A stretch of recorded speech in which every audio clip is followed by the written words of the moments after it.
السلام علیکم ورحمۃ اللہ وبرکاتہ۔ محترم ناظرین، آج ہم آپ کو فہم رمضان پروگرام کے 20ویں حصے میں خوش آمدید کہتے ہیں۔ آپ صلی اللہ علیہ وسلم کا فرمان ہے کہ قرآن پاک کے 5 حقوق ہیں۔ نمبر 1، قرآن پاک پر ایمان لانا۔ نمبر 2، قرآن پاک کو سمجھنا۔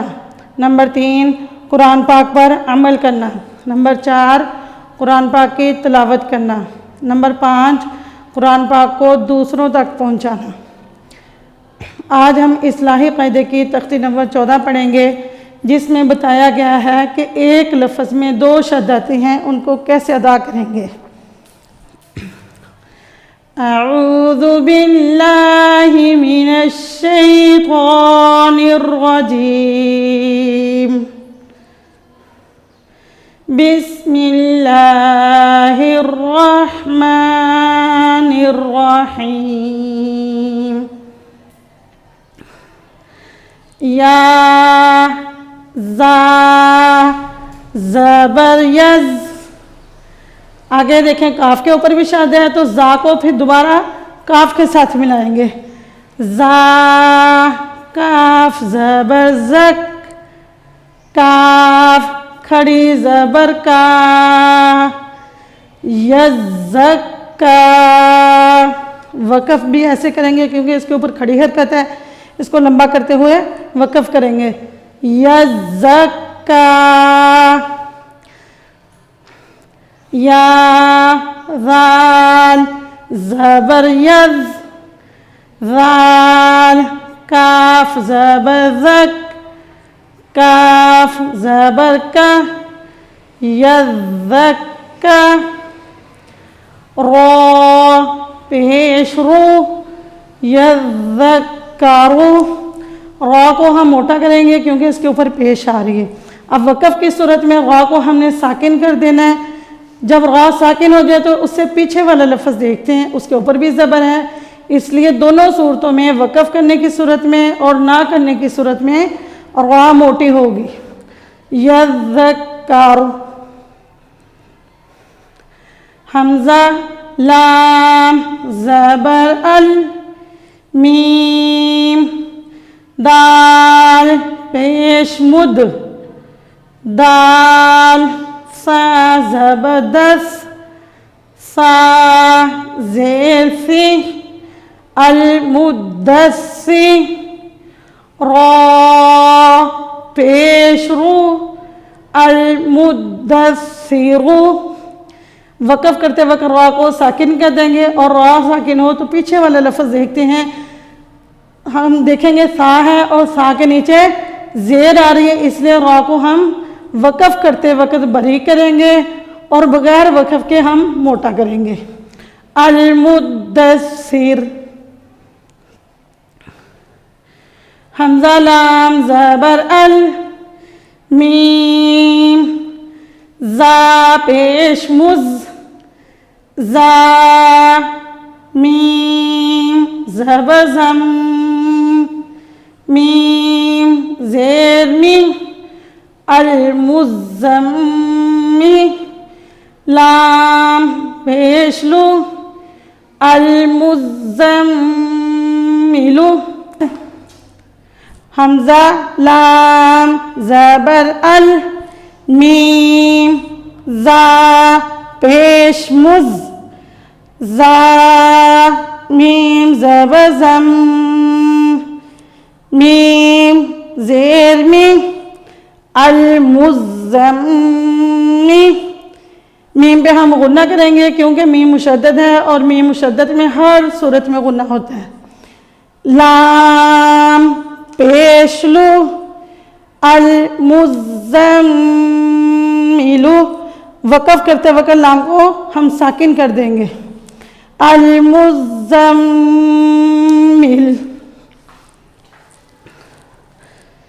عین لام زیر عل، لام یا زیر لج، یا زیر یی، علی، نون زبر ن، علیین، وقف کرتے وقت ہم نون کو ساکن کر دیں گے. علیین. عین لام زیر عل. لام یا زیر لج. یا واو پیش یو. علیو. نون ذهبنا. علیون. وقف کرتے وقت ہم نون کو ساکن کر دیں گے. علیون. حمزہ نون زیر ان. نون لام زبنل. لام زبلا. ان اللہ. نون مشدد آ گیا. نون مشدد پہ ہم غنہ کریں گے. ذال یا زیر زی. ان الذی. نون زبنا. ان الذین. وقف کرتے وقت ہم نون کو ساکن کر دیں گے. ان الذین. حمزہ لام زیر ان. لام لام زبلل. لام زبلا. الا اللہ. ذال یا زیر ذی. الا الذی. نون زبنا. الا الذین. وقف کرتے وقت ہم نون کو ساکن کر دیں گے. الا الذین. میم نون زیر من. شین را زبر شر. را. نون زیر رن. نون مشدد آ گیا. نون مشدد پہ غنہ کریں گے. یہ نون ساکن ہے. یہاں بھی میں نے غنہ کیا تھا کیونکہ نون ساکن کے بعد حروف حلقی میں سے کوئی حرف نہیں ہے، اس لیے نون ساکن پہ یہاں غنہ ہوگا. نون فا زبر نف. فا کھڑی زبر فا. من شر النفا. سا کھڑی زبر سا. من شر النفاثا. تا زیر تی. من شر النفاثات. وقف کرتے وقت ہم تا کو ساکن کر دیں گے. من شر النفاثات. یہ را بریک ہوگی کیونکہ را کے نیچے زیر آ رہی ہے. فا عین زبر فا. عین الف زبر ع. فع. لام لام دو پیش لل. لام ذیلی. فعال لی. میم الف زبر ما. فعال لما. یا پیش یو. را یا زیر ری. را بریک ہوگی کیونکہ اس کے نیچے زیر ہے. دال پیش دو. فعال لما یرید. وقف فعال لما یرید. چلے ہم دوبارہ اس تختے کو دیکھتے ہیں. ہم بغیر جوڑوں کے پڑھیں گے. یزکا. یذکر. المدثر. المزمل. علیین علیون ان الذین الا الذین. یہ لفظ بڑا ہے، اس کو دو طریقوں سے پڑھا جا سکتا ہے، دو حصے کر کے. من شر اتنا علیحدہ پڑھا جا سکتا ہے، اور النفاثات کو علیحدہ پڑھیں گے. جب ہم نے علیحدہ پڑھنا ہے پھر پڑھیں گے من شر. وقف کرتے وقت ہم جو دوسری راہوں کی زیر والی راہ ہم نے پڑھنی ہے اس کو ہم ساکن کر دیں گے، من شر. دوسرا لفظ الف ہے، اس کے اوپر ہم زبر کی حرکت لگا دیں گے. پھر پڑھیں گے حمزہ نون زبر ان، اور ملا کے جو پڑھیں گے پھر النفاثاتی اکٹھا پڑھیں گے من شر النفاثاتی. اسی طریقے سے یہ لفظ بھی دو ہیں، ان کو بھی اتنے کو علیحدہ پڑھا جا سکتا ہے، اس کو علیحدہ اور اس کو علیحدہ. جیسے فعال لما، وقف کرتے وقت ہم کھڑی زبر کی جو حرکت ہوگی اس کو لمبا کر کے ہی وقف کریں گے. فعال لما یرید، وقف یرید. قرآن پاک کے سبق کا اختتام ہوا. اب ہم پروگرام کے دوسرے حصے کی طرف چلتے ہیں. السلام علیکم ورحمۃ اللہ وبرکاتہ. محترم ناظرین، فہم قرآن پروگرام کے 20ویں حصے کا موضوع ہے عباد الرحمن. آئیے اس بارے میں قرآن کی آیات تلاوت کرتے ہیں. اعوذ باللہ من الشیطان الرجیم.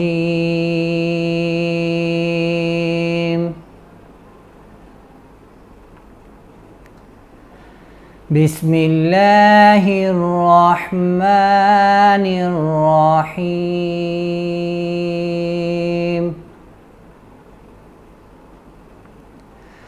وعباد الرحمن الذین یمشون علی الارض ہونا وَإِذَا خَاطَبَهُمُ الْجَاهِلُونَ قَالُوا سَلَامًا. اور اللہ کے بندے تو وہ ہیں جو زمین پر آہستگی سے چلتے ہیں، اور جب جاہل لوگ ان سے جاہلانہ گفتگو کرتے ہیں تو سلام کہتے ہیں. وَالَّذِينَ يَبِيتُونَ لِرَبِّهِمْ سُجَّدًا وَقِيَامًا. اور وہ جو اپنے پروردگار کے آگے سجدے کر کے اور عاجزی اور ادب سے کھڑے رہ کر راتیں بسر کرتے ہیں. وَالَّذِينَ يَقُولُونَ رَبَّنَا اصْرِفْ عَنَّا عَذَابَ جَهَنَّمَ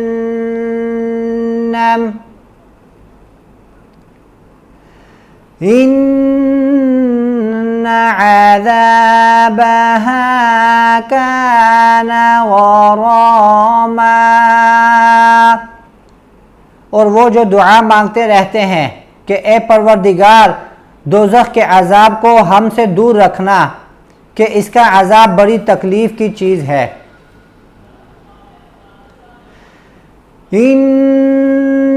انہا ساءت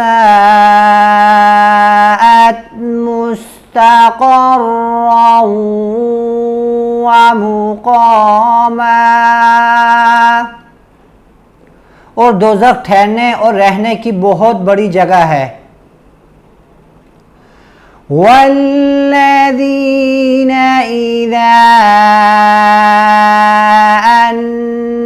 انفقوا لم يسرفوا ولم يقتروا وكان بين ذلك قواما، اور وہ کہ جب خرچ کرتے ہیں نہ تو بیجا اڑاتے ہیں اور نہ تنگی کو کام میں لاتے ہیں، بلکہ اعتدال کے ساتھ ضرورت سے زیادہ نہ کم۔ والذین لا يدعون مع اللہ الہا آخر مع اللہ الہا آخر ولا يقتلون النفس التي حرم الله ولا يقتلون النفس التي حرم الله إلا بالحق ولا يزنون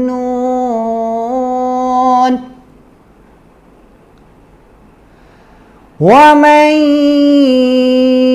يفعل ذلك يلقى أثاما، اور وہ جو اللہ کے ساتھ کسی اور کو معبود نہیں پکارتے اور جس جاندار کو مار ڈالنا اللہ نے حرام کیا ہے اس کو قتل نہیں کرتے مگر جائز طریق یعنی شریعت کے حکم سے، اور بدکاری نہیں کرتے، اور جو یہ کام کرے گا سخت گناہ میں مبتلا ہوگا۔ یضاعف لہ العذاب یوم القیامت ویخلد فیہ مہانا، قیامت کے دن اس کو دونا عذاب ہوگا اور ذلت خواری سے ہمیشہ اس میں رہے گا۔ إِلَّا مَن تَابَ وَآمَنَ وَعَمِلَ عَمَلًا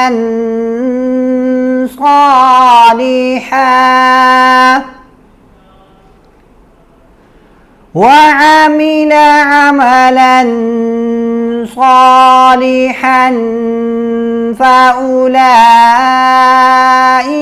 يبدل الله سيئاتهم حسنات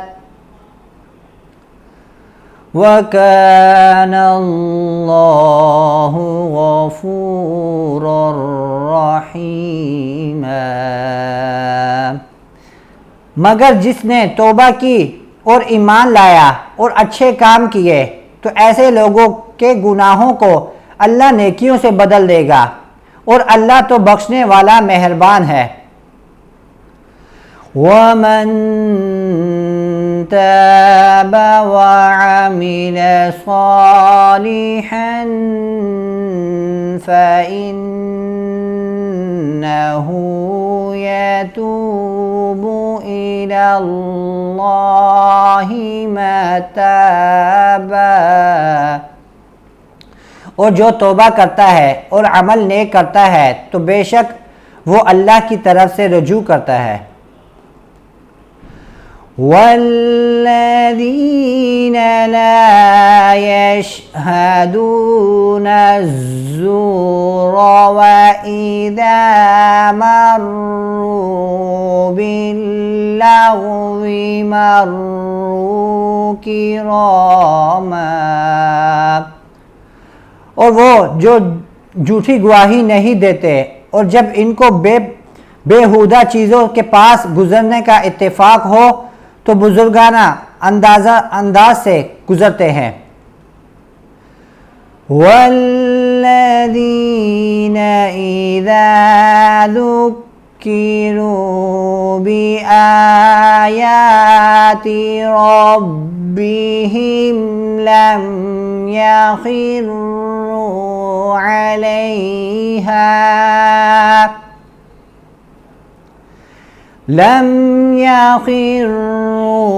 عَلَيْهَا صُمًّا وَعُمْيَانًا، اور وہ کہ جب ان کو پروردگار کی باتیں سمجھائی جاتی ہیں تو ان پر آندھی اور بہرے ہو کر نہیں گرتی بلکہ غور و فکر سے سنتے ہیں۔ وَالَّذِينَ يَقُولُونَ رَبَّنَا هَبْ لَنَا مِنْ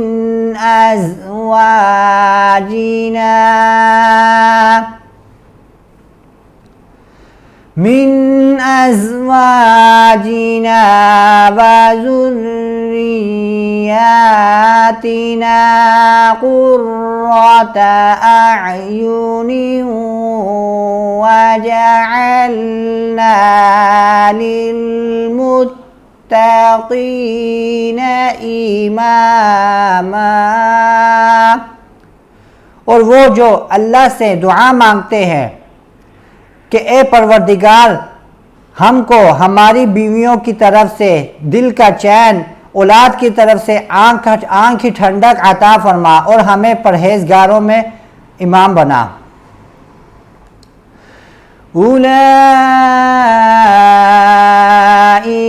يُجْزَوْنَ الْغُرْفَةَ بِمَا صَبَرُوا وَيُلَقَّوْنَ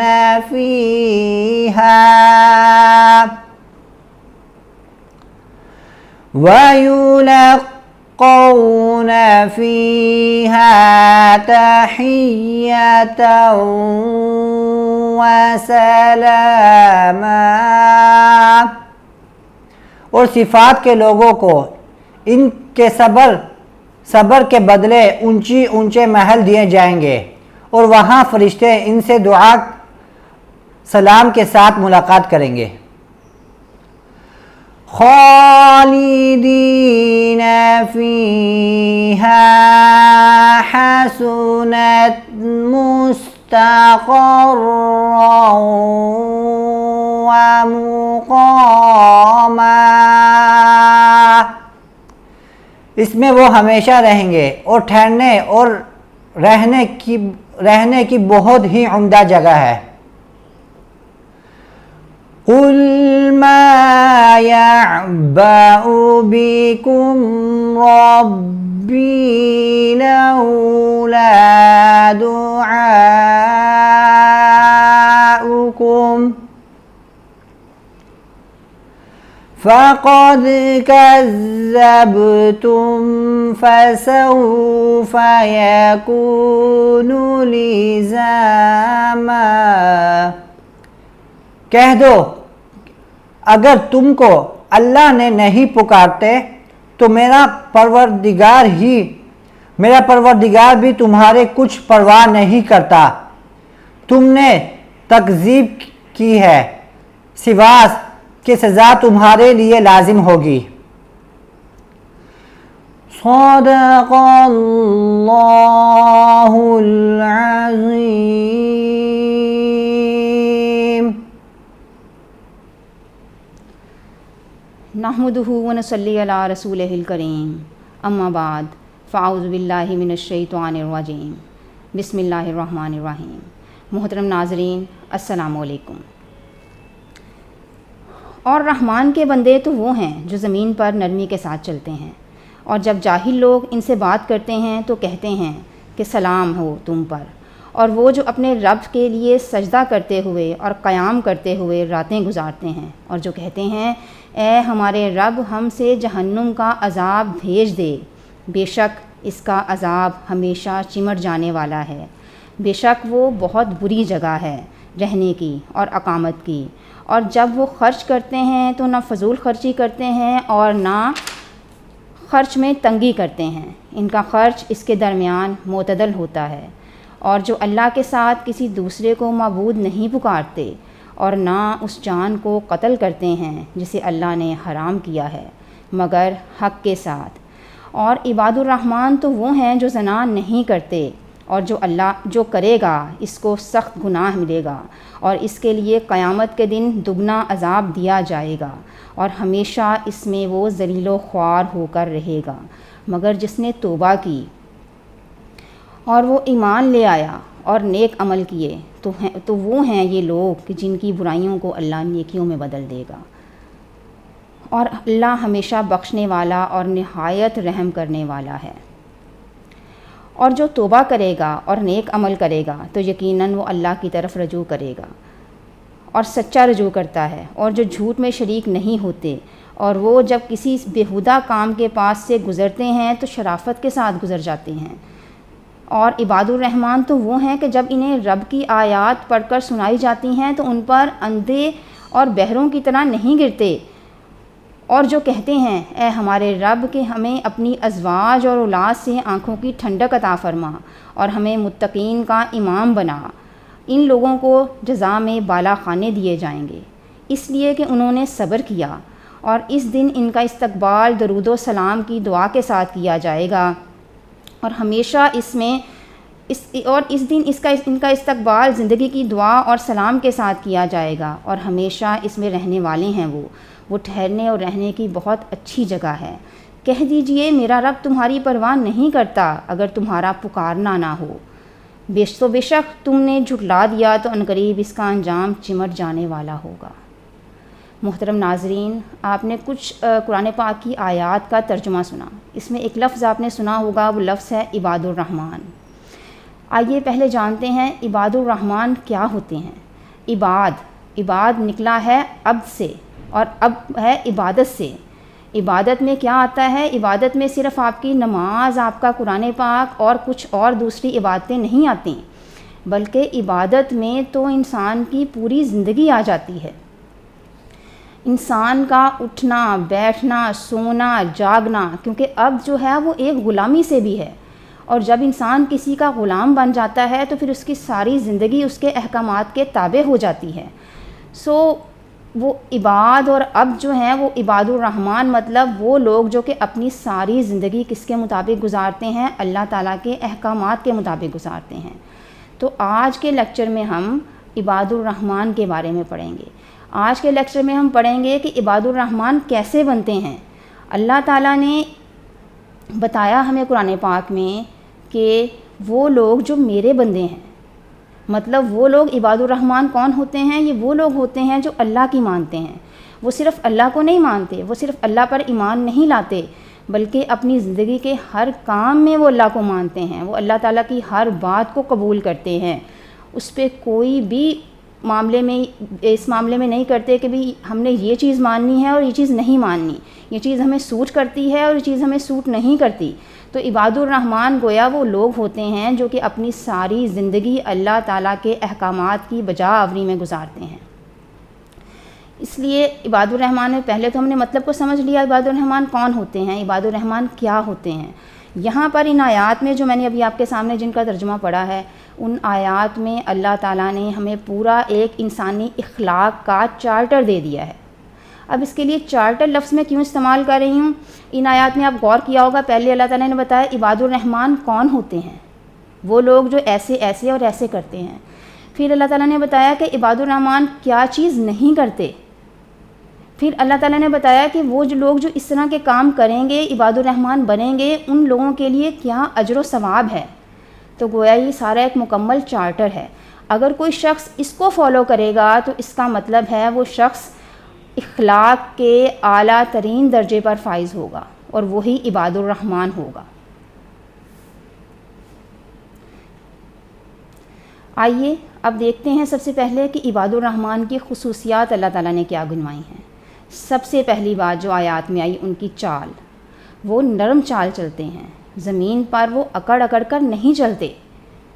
یہ وہ لوگ ہوتے ہیں جن کے پاس اگر مال ہوتا ہے، اولاد ہوتی ہے، اللہ نے ان کو ان کی اپنی ساری خواہشات پوری کی ہوتی ہیں، اللہ نے ان کو اپنی تقریباً ہر وہ چیز دی ہوتی ہے جو انسان میں دنیا میں کامیابی سے رہنے کے لیے بھی ضروری ہے، تو تب بھی وہ لوگ جو ہیں وہ زمین پر اکڑ کر نہیں چلتے، کیونکہ وہ زندگی کا مقصد سمجھتے ہوتے ہیں۔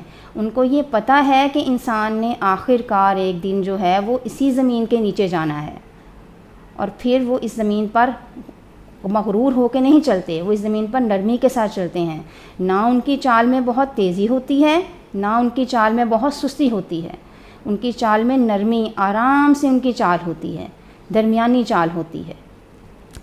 اب ان کی دوسری جو ہے وہ خصوصیت پہ آتے ہیں، عباد الرحمن بننے کے لیے کیا ضروری ہے، یا اخلاق کے اعلیٰ ترین درجے پہ فائز ہونے کے لیے کیا چیز ضروری ہے، وہ چیز ہے ان کی گفتگو۔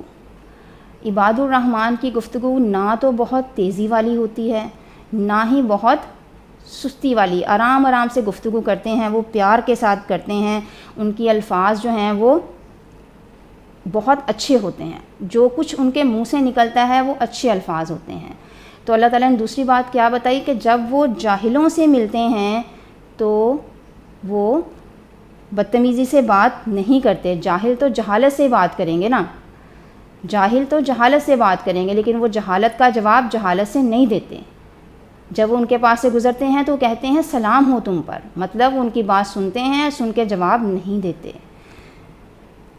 جاہل جب ان سے جہالت سے بات کرتے ہیں تو وہ جواب میں ان سے ویسا رویہ اختیار کرنے کے بجائے ان سے درگزر کرتے ہیں، کیونکہ یہ عباد الرحمن کی خصوصیت ہے کہ وہ حلیم الطبع ہوتے ہیں، صبر اور برداشت سے کام لینے والے ہوتے ہیں، یہ خیر کے علاوہ کوئی بات نہیں کرتے۔ فرعون جیسے سرکش بندے کے سامنے جب اللہ تعالیٰ نے موسیٰ اور ہارون علیہ السلام کو بھیجا تو اللہ نے ان کو نصیحت کی کہ اس سے آرام سے بات کرنا، شاید کہ وہ نصیحت قبول کر لے۔ تو گویا دوسری بات ان کی کیا ہو گئی، ان کی گفتگو۔ اب آتے ہیں ان کی تیسری خصوصیت کی طرف، وہ ہے راتوں کو قیام کرتے ہیں، مطلب اپنی راتیں جو ہیں وہ عبادت میں گزارتے ہیں، اللہ کی عبادت میں گزارتے ہیں اپنی راتیں۔ اب اس میں راتوں کو قیام کرنے کے لیے خاص طور پہ جو نماز آ جاتی ہے وہ عشاء کی نماز آ جاتی ہے، اور عشاء کی نماز کے بارے میں یہ دیکھیں کہ عشاء کی نماز اور فجر کی نماز، یہ فجر کی نماز اور اس سے پہلے کا جو معاملہ ہے نا وہ رات کا معاملہ، اور رات کی نیند کو چھوڑ کر بستر سے اٹھ کر، گرمیوں میں ٹھنڈے اور پرسکون بستر سے اٹھ کر، سردیوں میں گرم بستر سے اٹھ کر نکلنا بہت زیادہ تکلیف دہ عمل ہوتا ہے اور بہت زیادہ مشکل بات ہوتی ہے۔ اسی لیے اللہ کو قیام اللیل یا رات کی عبادت جو ہے وہ بے انتہا پسند ہے۔ تو عباد الرحمن جو ہیں راتوں کو، اپنی راتیں جو ہیں وہ عبادت کرتے ہوئے گزارتے ہیں۔ اب یہاں پہ ایک بات کو دیکھ لیں غور سے کہ آج کل کے دور میں زیادہ تر لوگوں کی راتیں جو ہیں وہ کس چیز میں گزرتی ہیں؟ زیادہ تر لوگوں کی راتیں آج کل موبائل فون استعمال کرتے ہوئے گزرتی ہیں، آپس میں چیٹنگ کرتے ہوئے، فضول اور لغو چیزیں دیکھتے ہوئے گزرتی ہیں۔ تو گویا اسی سے فرق پتہ چل جائے گا ہمیں کہ عباد الرحمن کیسی راتیں گزارتے ہیں اور اس کے بعد دوسرے لوگ کیسی راتیں گزارتے ہیں۔ تو اسی لیے وہ عباد الرحمن کی دوسری خصوصیت کیا ہے کہ وہ راتیں اپنی قیام کرتے ہوئے گزارتے ہیں۔ اب ان کی اگلی خصوصیت کی طرف آتے ہیں، وہ کیا ہے؟ اور جب وہ اپنے رب سے وہ کیا کرتے ہیں؟ اپنے گناہوں کی معافی مانگتے ہیں اور جہنم کے عذاب سے پناہ مانگتے ہیں۔ اب یہاں پہ ایک چیز کی طرف میں آپ کی توجہ دلا دوں، عباد الرحمن کی تو عبادت ہی بہت زیادہ ہوتی ہے، مگر وہ اپنی عبادت، راتوں کے قیام، لوگوں کے ساتھ اچھی گفتگو، نرمی سے چال چلنے، ان سب کے باوجود وہ اس قدر ڈرے ہوتے ہیں اللہ تعالیٰ سے، اس قدر ان کے دل میں خوف خدا ہوتا ہے، ان کے دل میں اس قدر عاجزی ہوتی کہ پتہ نہیں اللہ تعالیٰ جو ہے ان تمام عبادتوں کو قبول کرے گا کہ نہیں کرے گا، کہ پتہ نہیں ہمارے ساتھ آخرت میں کیا معاملہ ہوگا۔ وہ جہنم کے بارے میں جانتے ہیں، وہ جانتے ہیں کہ اللہ تعالیٰ جو ہے وہ ان کے جتنا بھی وہ یہاں پہ نیک اعمال کر لیں، لیکن اللہ تعالیٰ کی رحمت ہی صرف ان کو بچا سکتی ہے، اللہ کی رحمت کے علاوہ کوئی چیز ان کو بچانے والی ہی نہیں ہے۔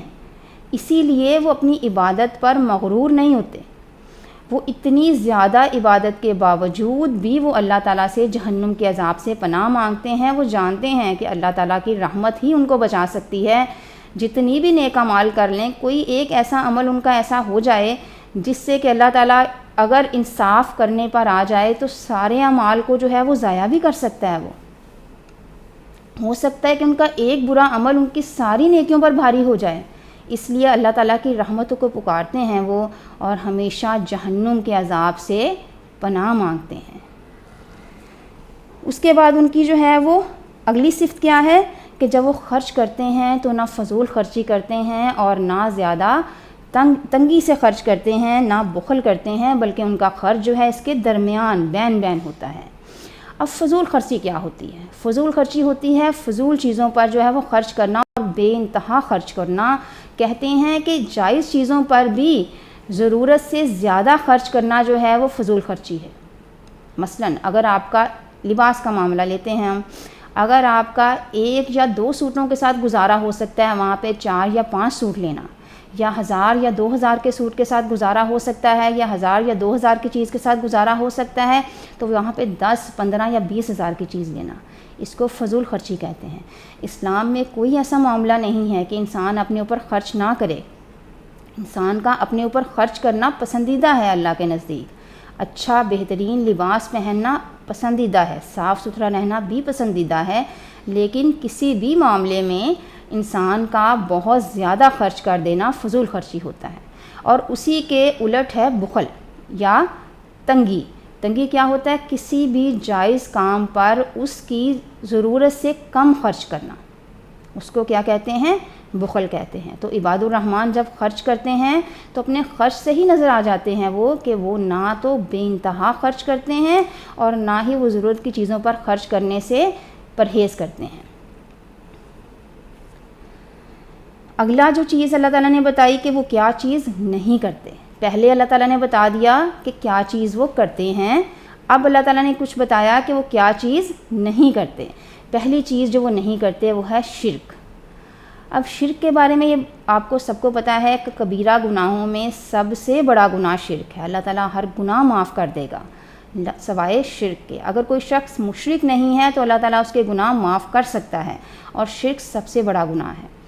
اور کفار مکہ سب سے زیادہ اور عربوں میں یہی چیز تھی، وہ شرک ہی کرتے تھے، اللہ تعالیٰ کے ساتھ شریک ہی ٹھہراتے تھے، تو اللہ تعالیٰ شرک کو معاف نہیں کرے گا۔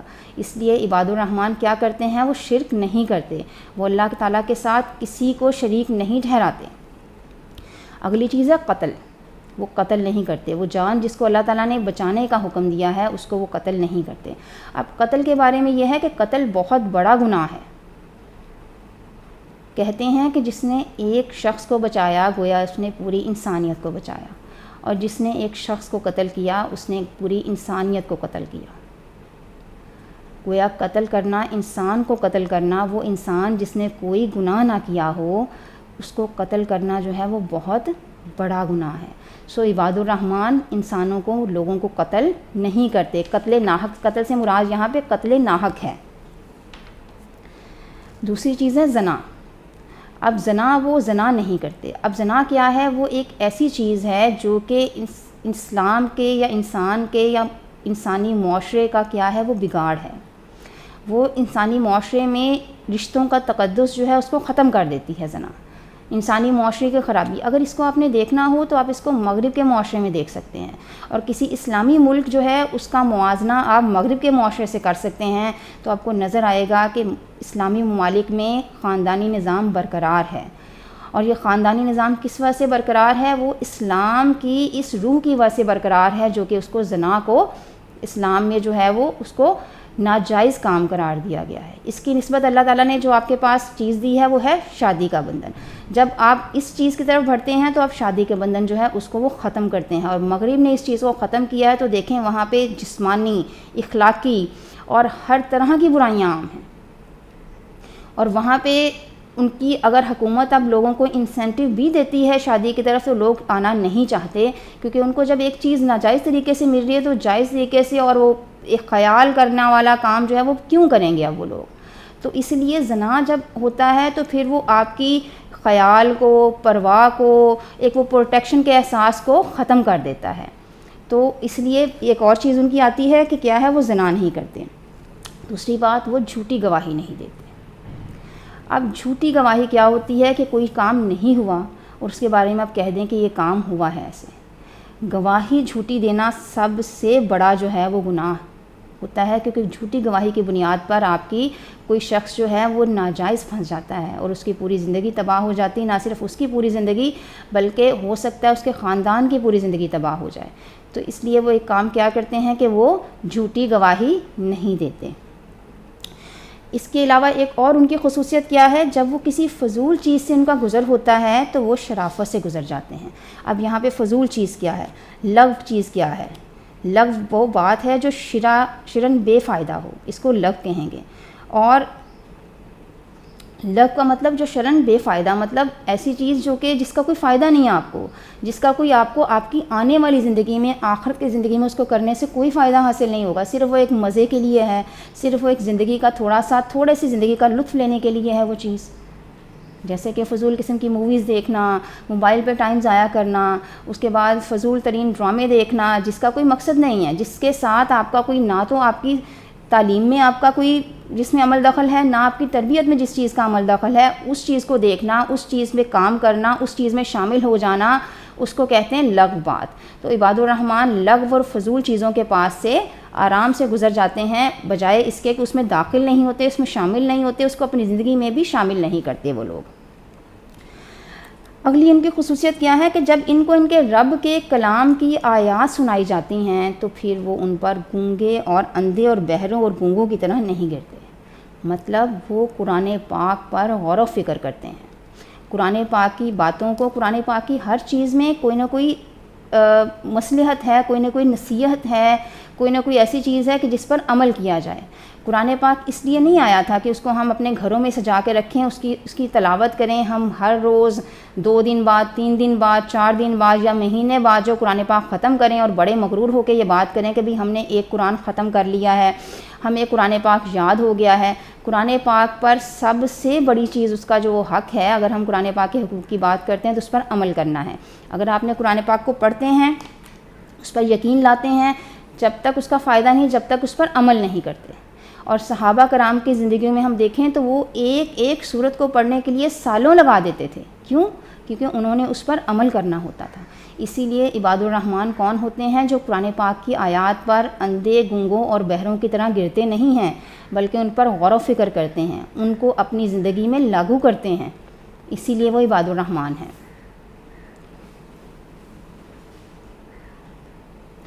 اگلی خصوصیت ان کی دیکھتے ہیں، وہ کہتے ہیں کہ اے ہمارے رب، تو ہمیں ہماری بیویوں اور اولادوں سے آنکھوں کی ٹھنڈک عطا فرما. اب یہاں پہ ایک چیز دیکھ لیں کہ اسلام میں صرف اسی شخص کا نیک اعمال کرنا ضروری نہیں ہے، بلکہ اسلام میں کسی شخص کی اس کی رعایا میں یا اس کی رعیت میں اس کے باقی گھر والے بھی آ جاتے ہیں. اگر آپ تو نیک اعمال کرتے ہیں، آپ کی اولاد، آپ کی بیوی، آپ کی جو ہے وہ اہل خانہ جو ہیں وہ نیک اعمال نہیں کرتے ہیں تو آپ کے نیک اعمال کرنے کا فائدہ نہیں ہے. تو عباد الرحمن صرف خود ہی نیک اعمال نہیں کرتے، صرف اپنے لیے ہی دعا نہیں کرتے، صرف اپنی بخشش کے لیے دعا نہیں کرتے، بلکہ وہ اپنی بیوی اور اپنی اولادوں کے لیے یا اپنی بیویوں اور اپنی اولادوں کے لیے، ازواج کے لیے بھی کیا کرتے ہیں؟ دعا کرتے ہیں. اب آنکھوں کی ٹھنڈک سے مراد کیا ہے؟ کہ ان کو بھی ایسا بنا دے کہ جن کو دیکھ کر ان کی آنکھیں خوش ہوں. اس کے بعد اگلی ان کی صفت کیا ہے؟ وہ کہتے ہیں کہ ہمیں پرہیزگاروں کا پیشوا بنا. مطلب وہ صرف یہی نہیں چاہتے کہ وہ خود نیک ہو جائیں، بلکہ وہ چاہتے ہیں کہ وہ ایسے ہو جائیں کہ ان کو دیکھ کر دوسرے لوگ بھی جو ہیں ان کو فالو کرنا شروع کر دیں، ان کی پیروی کریں. اچھے لوگوں کی پیروی، اچھے لوگ جو ہیں وہ ان کی پیروی کریں. کتنی بڑی اور کتنی بہترین دعا ہے جو اپنے لیے وہ کرتے ہیں اللہ تعالیٰ سے کہ اللہ تعالیٰ ہمیں پرہیزگاروں کی جو ہے وہ کیا بنا؟ ان کا پیشوا بنا. گویا کوئی شخص آپ کو فالو کرے اور وہ بھی نیک ہو تو کتنی بڑی سعادت کی بات ہے. اس کے بعد آگے دیکھیں تو یہ تھا انسانی حقوق کا چارٹر، وہ چارٹر جو اللہ تعالیٰ نے دیا انسانی اخلاق کے لیے. اگر کسی شخص کو اخلاق کے اعلیٰ ترین عہدے پر فائز ہونا ہے تو وہ اس چارٹر کو فالو کرے گا. اگر اس چارٹر کو فالو نہیں کرے گا تو اخلاقیات کے اعلیٰ درجے پر فائز نہیں ہوگا وہ شخص. اچھا، اب ایک اور چیز کی بات کرتے ہیں. اسلام میں ہر چیز کا ہے کہ آپ یہ کریں گے تو یہ انسینٹیو ملے گا. اللہ تعالیٰ نے آپ کو بہت انسینٹیو دیا ہیں. اب ہم یہ دیکھتے ہیں کہ عباد الرحمن کے لیے کوئی انسینٹیو دیا اللہ تعالیٰ نے؟ کیا عباد الرحمن کو کوئی جزا دی ہے یا کہ ایسے ہی وہ نیک اعمال کریں؟ ہم نیک اعمال کرتے ہیں تو اس کے بدلے میں ہم خواہشگار ہوتے ہیں اللہ تعالیٰ سے کہ ہمیں جنت ملے گی، جنت میں یہ مقام ملے گا، یہ مقام ملے گا. تو عباد الرحمن کی جزا کیا ہے؟ دیکھیں اللہ تعالیٰ نے عباد الرحمن کی جزا کیا ہے جی. اب ان عباد الرحمن کی جزا کیا ہے کہ وہ کوئی بھی شخص جو نیک اعمال کرے تو کیوں کرے بھئی، ٹھیک ہے نا. تو ان کی کیا ہے، ان کو تمام نیک اعمال کے بدلے میں جنت دی جائے گی. فرشتے ان کا جو ہے وہ سلام اور دعا کے ساتھ ان کا استقبال کریں گے، اور جنت میں ان کو رہنے کے لیے بہترین ٹھکانے ہوں گے. اور جنت کیونکہ رہنے کی بہت ہی بہترین جگہ ہے، اتنی بہترین جگہ ہے کہ اگر کبھی غور کریں زندگی میں، دنیا میں اکثر آپ آسائشات کی زندگی گزار رہے ہوتے ہیں، لیکن ایک ٹائم آتا ہے کہ آپ ان سے تنگ آ جاتے ہیں. لیکن جنت وہ جگہ ہے کہ جس میں آپ ساری زندگی رہیں گے، لمبے طویل عرصے تک بھی رہیں گے، تو اس کی خوبصورتیاں، اس کی رعنائیاں اتنی زیادہ ہیں کہ آپ اس سے بیزار نہیں ہوں گے. اور اس کے بدلے میں اس کے برعکس جہنم اتنی بری جگہ ہے کہ آپ اس میں 1 منٹ یا 1 سیکنڈ کے لیے بھی جانا نہیں چاہیں گے. صرف خود کو تبدیل کرنے کے لیے، یا اپنی جو ہے وہ جیسے وہ ہوتا ہے نا منہ کا ذائقہ بدلنے کے لیے کچھ ہم خراب چیزیں کھا لیتے ہیں کبھی، اس کے لیے بھی اب نہیں جانا چاہیں گے. اپنا تھوڑا سا چینج کرنے کے لیے مائنڈ بھی اب نہیں جانا چاہیں گے، اس میں اتنی بری جگہ ہے وہ. اور جو عباد الرحمن کو ملے گی تو وہ جنت ہے. اور جنت یہ تو ہو گئے آخرت کے بدلے، اور یقیناً دنیا کے بدلے بھی یہ ساری باتیں. اخلاق، ایک شخص جب اعلیٰ اخلاق پر عہدے پر فائز ہوتا ہے تو اس شخص کے بارے میں، یا اس شخص کے بارے میں لوگ بھی بہت اچھی باتیں کرتے ہیں، اس شخص کو لوگ بھی پسند کرتے ہیں، اور وہ دنیا میں بھی پسندیدہ بن جائیں گے اور آخرت میں بھی پسندیدہ بن جائیں گے. اور آخر میں اللہ تعالیٰ سے دعا ہے کہ یہ ساری باتیں جو آج میں نے کیں، ان سب پر مجھے، آپ کو اور سب کو عمل کرنے کی توفیق دے، اور ہم سب کو عباد الرحمن حقیقی معنوں میں بننے کی توفیق دے. آئیے اب ہم اپنے پروگرام کا اختتام جو ہے وہ دعا کے ساتھ کرتے ہیں. بسم اللہ الرحمن الرحیم. الحمدللہ رب العالمین، والصلاة والسلام علی سید الانبیاء والمرسلین وعلی عباد اللہ الصالحین. اللہم اکفنی بحلالک عن حرامک واغننی بفضلک عمن سواک. ربنا آتنا فی الدنیا حسنہ وفی الآخرۃ حسنہ وقنا عذاب النار وقنا عذاب القبر وقنا عذاب الحشر وقنا عذاب المیزان. رب اغفر وارحم وانت خیر الراحمین. رب ارحمہما کما ربیانی صغیرا. رب زدنی علما رب زدنی علما رب زدنی علما. رب اغفر لی ولوالدی وللمؤمنین یوم یقوم الحساب. رب اجعلنی مقیم الصلاة ومن ذریتی ربنا وتقبل دعاء. ربنا اغفر لی ولوالدی وللمؤمنین یوم یقوم الحساب. ربنا ظلمنا انفسنا وان لم تغفر لنا وترحمنا لنكونن من الخاسرین. وافوض امری الی اللہ ان اللہ بصیر بالعباد. یا اللہ ہمارے گناہوں کو معاف فرما دیجئے. یا اللہ ہمارے صغیرہ کبیرہ گناہوں کو معاف فرما دیجئے. یا اللہ ہمارے حال پر رحم فرما دیجئے. یا اللہ ہم گنہگار ہیں، خطا کار ہیں، سیاکار ہیں. یا اللہ اپنے گناہوں سے توبہ کرتے ہیں. یا اللہ ہماری توبہ کو قبول فرما دیجئے. یا اللہ ہماری توبہ کو قبول و منظور فرما دیجئے. یا اللہ جتنے بھی بیمار ہیں گھروں میں، اسپتالوں میں، اللہ جہاں کہیں بھی ہیں، اللہ تمام کو صحت و تندرستی عطا فرما دیجئے. یا اللہ جتنے بھی مسلمان حضرت آدم علیہ السلام سے لے کر آج تک جتنے بھی امت مسلمہ، اولیاء، شہداء، فقراء اس دنیا سے جا چکے ہیں، یا اللہ تمام کو جنت الفردوس میں اعلیٰ مقام عطا فرما دیجئے. یا اللہ ان کی قبروں کو منور فرما دیجئے. یا اللہ ان کے درجات کو بلند فرما دیجئے. یا اللہ ان کی قبر کو جنت کے باغوں میں سے ایک باغیچہ بنا دیجئے. یا اللہ جن احباب نے دعا کے لیے کہا، جس مقصد کے لیے کہا، اللہ تمام کی حاجات کو قبول و منظور فرما دیجئے. یا اللہ جو پریشان ہے اللہ ان کی پریشانیوں کو دور فرما دیجئے. یا اللہ کشمیر کے مسلمانوں کی مدد فرما دیجئے.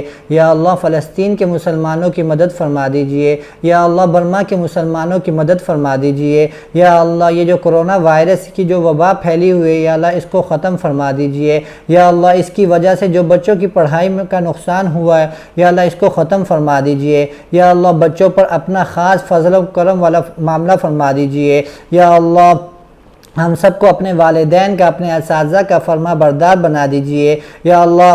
ہمیں نیک صالح یا اللہ جن کو آپ نے اولاد دی ہے یا اللہ ان کو اپنے والدین کا فرما بردار بنا دیجئے یا اللہ۔ جن کی جو بے اولاد ہے یا اللہ ان کو نیک صالح نورینہ اولاد عطا فرما دیجئے یا اللہ۔ ہمیں اپنے والدین کا، اپنے اساتذہ کا فرما بردار بنا دیجئے یا اللہ۔ جو فہم رمضان کلاس کا آغاز کیا گیا ہے یا اللہ، ہم سب کو اس سے بھرپور فائدہ اٹھانے کی توفیق عطا فرما دیجئے یا اللہ۔ اس پر عمل کرنے کی بھی توفیق عطا فرما دیجئے یا اللہ۔ ہمیں ان لوگوں میں شامل فرما جن کو آپ پسند فرماتے ہیں یا اللہ۔ ہمیں ہر فتنہ سے بچا یا اللہ۔ ہمارے ان گناہوں کو بھی معاف فرما جن کی وجہ سے ہماری دعاؤں کی قبولیت کی رکاوٹ آتی ہے یا اللہ۔ ہمیں نیک عمل کرنے کی توفیق عطا فرما دیجئے یا اللہ پاک۔ ہمیں رزق حلال عطا فرما دیجئے یا اللہ۔ رزق میں برکت عطا فرما دیجئے اے اللہ۔ ہمیں حرام رزق سے بچا لیجئے یا اللہ۔ ہمیں اس مبارک مہینے میں زیادہ سے زیادہ عبادت کرنے کی توفیق عطا فرما دیجئے یا اللہ۔ دن کا روزہ اور رات کی تراویح کا اہتمام کرنے کی توفیق عطا فرما دیجئے یا اللہ۔ ہمیں مانگنا نہیں آتا یا اللہ، بن مانگے عطا فرما دیجئے یا اللہ۔ سب کا داتا ہے تو، سب کو دیتا ہے تو یا اللہ۔ تیرے بندوں کا تیرے سوا کون ہے یا اللہ۔ ہمارا بھی تیرے سوا کون ہے یا اللہ۔ ہماری تمام دعاؤں کو قبول و منظور فرما دیجئے۔ سبحان ربک رب العزت عما یصفون وسلام علی المرسلین والحمد للہ رب العالمین اجمعین برحمتک یا ارحم الراحمین۔